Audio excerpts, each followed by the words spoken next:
I got a job because I can't work anymore. You guys canceled me. I paid all the fees and fines. I'm not trying to not pay it. And now you hate me, so I can't work. So I'm working at a bakery. People were like, okay, most of us work at bakeries. Are we supposed to feel bad for you? There was a recent case of a Korean celebrity who got canceled for drinking and driving. She went to court. Her response to all of that was to post pictures of herself at a bakery pretending to work. Yeah, she was like, guys, I'm so sorry. I'm like really repenting for my sins. And guess what? I'm so broke now because you guys canceled me that here I am working a normal job like you. That's literally what she said. But netizens doing what they do best. They broke down this picture and they're like, this doesn't make sense. There is a table light that she's rolling dough in front of. That table light is designer. It's a $400 table light. What kind of bakery is she working at where they just have that in the back for the kitchen staff? The celebrity in question is actually one of the most controversial child stars of South Korea. She's been in a whole list of scandals, if you can call them that, since she's been 13 years old. Kim Se-ron. We're gonna call her Sarah. Sarah's mom was apparently really, really young when she had Sarah. It said that Sarah's mom herself wanted to be famous, but then she got pregnant really young. At 20 years old, she gave up her dream, started raising 3 daughters. Like, she got pregnant back to back to back, and then she had this genius idea of like, if I can't be famous, my daughters can be famous. She starts putting the girls to work, and by the time that Sarah is 9, she's a full-fledged actress. Sarah is not acting in cute little Disney shows. Sarah was a whole different league. The majority of movies that she was acting in were emotionally taxing, traumatic, R-rated movies. The very first movie she ever debuted in was called A Brand New Life, where she was abandoned by her dad, and the whole movie is her waiting at an orphanage for her dad to come back and get her. It's a really moving piece, and I'm sure this role is not easy to encapsulate such strong, big emotions and convey it to a primarily adult audience and make them feel sad for you as a kid. That's rough, but she killed it. She was invited to the Cannes Film Festival for her debut role. Her fame just took off from there, and she starts booking more roles. And what a lot of casting directors liked about Sarah was she didn't have the stereotypically cute little kid look. She looked really depressed, and she's really good at acting. She got casted in a lot of similar roles. She was dubbed the professional kidnappee. Almost every single piece of work Kim Sarah starred in, she was a kid in pitiful conditions where she would have to go through tragic, terrible instances of torture. Most roles of her are being kidnapped.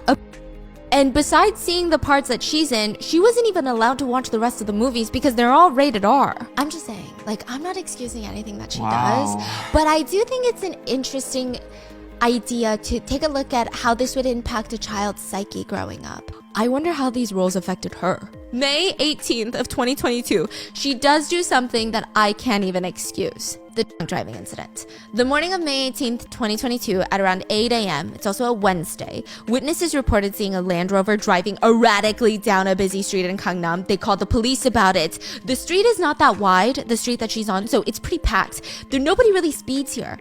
But Sarah, she's speeding. CCTV footage shows a Land Rover going down the intersection, turning into the road, swerving, narrowly missing a tree, hitting a small guardrail, then slamming into a tree, and finally colliding with one of those electricity transformers. The car is seen hitting the transformer more than 3 times. And then it just drives off eventually like nothing happened. She just left. And like clearly she... Because I think anyone who's sober and does a hit and run, especially in a place like Korea, I'm like... That doesn't even make sense. There's no thought in here. Because what are you talking about? You're going to get caught. Yeah. Like, she just drove off. Like, she didn't even just cause an accident. Blatantly leaving the scene of a crime. Police were quick to catch up with her. They pull her over, and they can smell the alcohol. She denies doing a breath test. So they take her to the hospital, and they do a blood test. And her alcohol content level was 0.2%. So she's messed up, honestly. And she committed several crimes: driving under the influence, fleeing the scene of the crime, destruction of public property. Sarah was arrested, and she was facing now 2 to 5 years in prison and a fine of $15,000. Honestly, I think it very much helped that she did not hit a pedestrian or, God forbid, a kid, because the accident happened a quarter mile from a high school, less than half a mile from an elementary school. She's like near school zones. If she had driven a bit faster or a few more minutes before crashing, she could have hit a student because it's around 8 a.m. on a Wednesday when kids are typically walking to school. The road, again, isn't that wide, so there's a guardrail, and the pedestrians aren't walking that far from the actual street. So thankfully, she didn't hit anyone, but she did hit an electricity transformer, which was pretty bad. The transformer was responsible for delivering electricity to a total of 60 businesses on that street, and because she hit it, 60 businesses lost power for like an hour. The intersection traffic lights also lost power. And I believe, yes, okay, an hour doesn't sound like a lot, but it was a lot. The impact of it was really bad because since COVID, a lot of businesses in Korea have been struggling to stay open. Close to 1 million small mom and pop business owners had to close down because of COVID. So now every 30 minutes, every minute of not being open and not making money, I mean, that's the difference of, are you going to make rent this month? And the transformer could have easily exploded, which would have put more human lives in danger.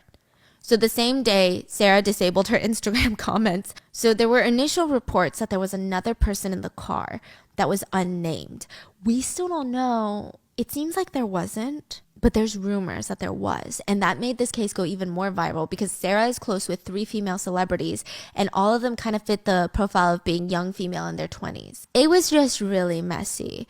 And I feel like at this point, Sarah could have followed the celebrity cancellation handbook, which there's basically one in Korea.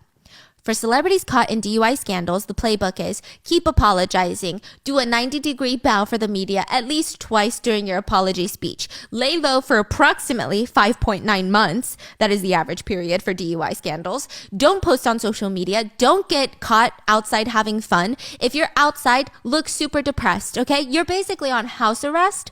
It's a way to show the public that you are spending this time so ashamed you can't even show your face to the world, so disgusted with yourself that you locked yourself in your room, not using your phone, not entertaining yourself, to sit there like a monk and just contemplate what you have done. Are these celebrities really doing that? Definitely not, but that's the vibe. You need to look miserable and regretful. That's the playbook. Come back with some philanthropic purpose and then go back to work like nothing ever happened in 7 months' time. That's what a lot of the male actors caught with DUIs did. But Sarah made a few very big mistakes. First PR mistake, according to netizens, was she hired 6 attorneys to represent her for the DUI.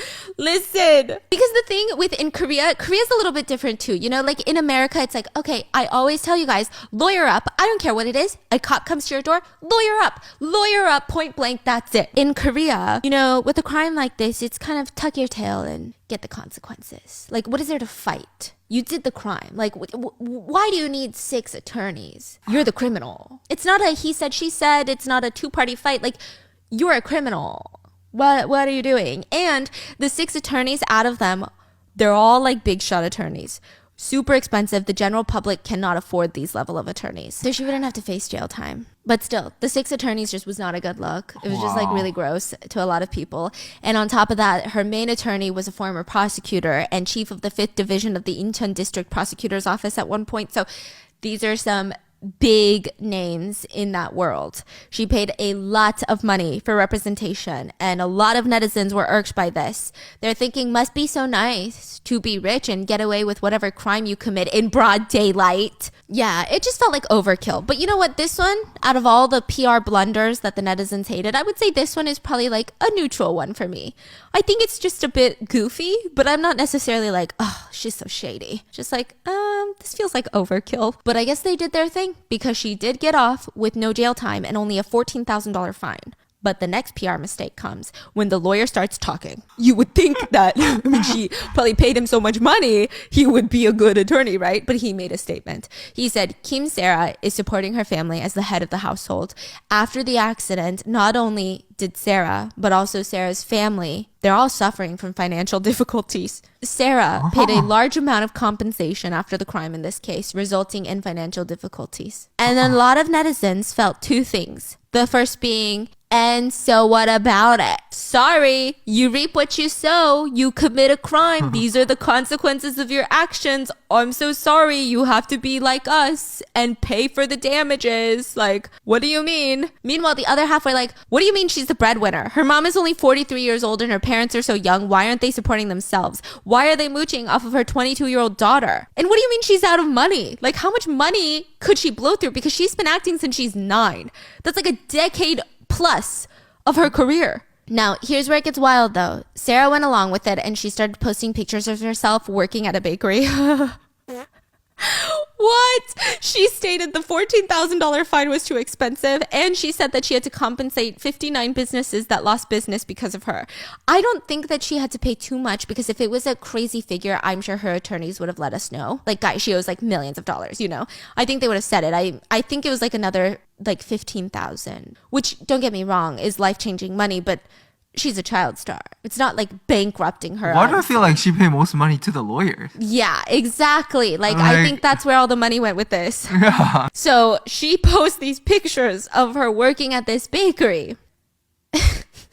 Her message is like, I got a job because I can't work anymore. You guys canceled me. Like, I made a mistake. I paid all the fees and fines. I'm not trying to not pay it. I paid it.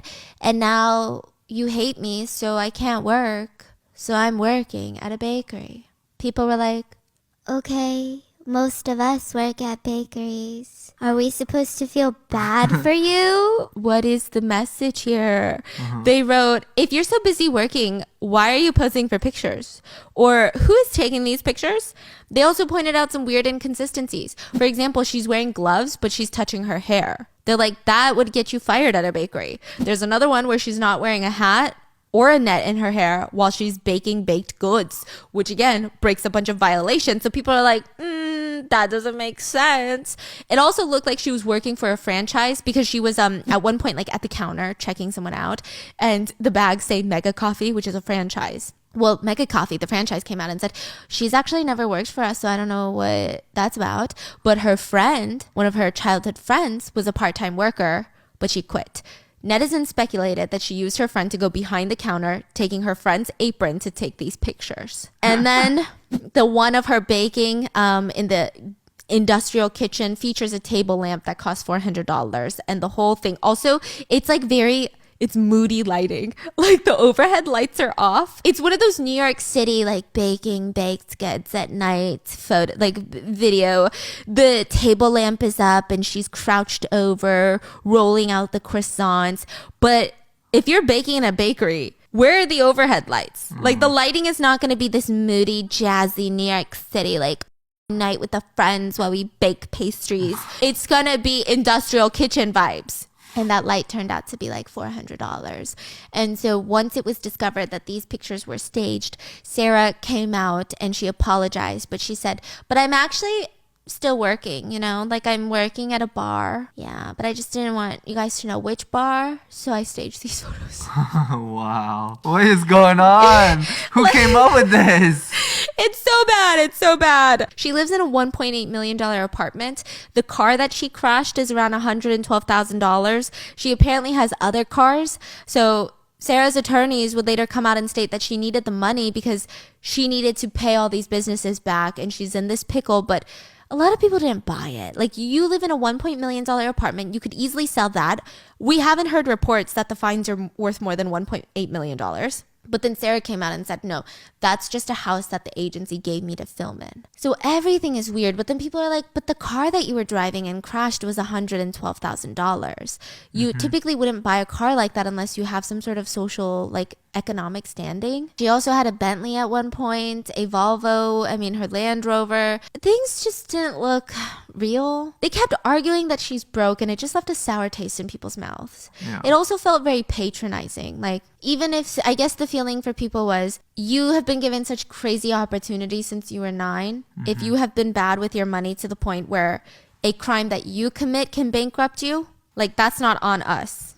Yeah, Like, that's not something we need to feel sympathy for. Things are not looking good for Sarah, but she still can go into a period of self-reflection, a lot of people said. Instead of 5.9 months, make it a year. But July 31st, 2022, just 1 month after the arrest, Sarah threw her own birthday party in Gangnam, sent out invitations, and she wrote, "What to bring? Yourself and alcohol."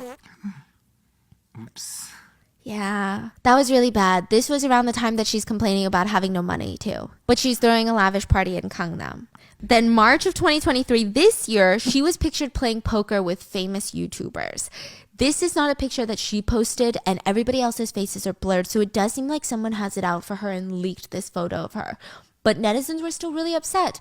Again, this is supposed to be a time of self-reflection, but it also goes against her financially struggling. Like, I've never met someone financially struggling playing high-stakes poker games with famous people. She's hanging out with rich people, playing rich people games, and the public went crazy. They commented, "I guess this is what hardship looks like." That's why she shouldn't have made a fuss about her financial struggles. If she were just eating at a restaurant, would anyone care to take photos and write articles? In court, she keeps begging them to be lenient, saying it's hard for her to live, and then she goes and plays poker. Of course she has bad attention on her. Side note, gambling in Korea is also really frowned upon. Like, even Kostop, which is a game I like to play because I'm a baddie. It's like a Korean card game. Even solitaire is like a form of gambling in Korea. If you're bored, you're playing solitaire, some people could think that you're a gambler. Definitely playing poker was not a good look. Very not a good look. Other people said it's kind of shady that she doesn't have anyone in her corner that's genuinely protecting her. They're out here releasing pictures of her playing poker. Someone leaked her birthday invites. Someone leaked her poker pictures. It just... That with all the trauma as a child star, to me it feels like Sarah was kind of bound to have a breakdown of some sort, which is honestly kind of, again, not excusing what she did, but it's just kind of sad when you think about it. She was dropped from her agency and all of her jobs were canceled. It is hard for her to adjust not being a celebrity anymore. She apparently asked her close friend at the time, Yoo In, for $10,000, and he told her, "Get your head on straight. Use as much as you make. When you're not making enough money, live within your means." And at first, people loved that he stood his ground and he was telling her how to fix her life. And then a few months later, he was caught on drug charges, and then he became the butt of another joke. The joke was he can't lend his good friend Sarah money because he's busy spending it on drugs. So as of right now, it seems like Sarah's trying to make a comeback. She was in a music video called Bittersweet. She dyed her hair blonde. She's doing lots of cute poses. And a lot of the international fans are encouraging her. Majority of K netizens can hate her. So I guess we'll just see.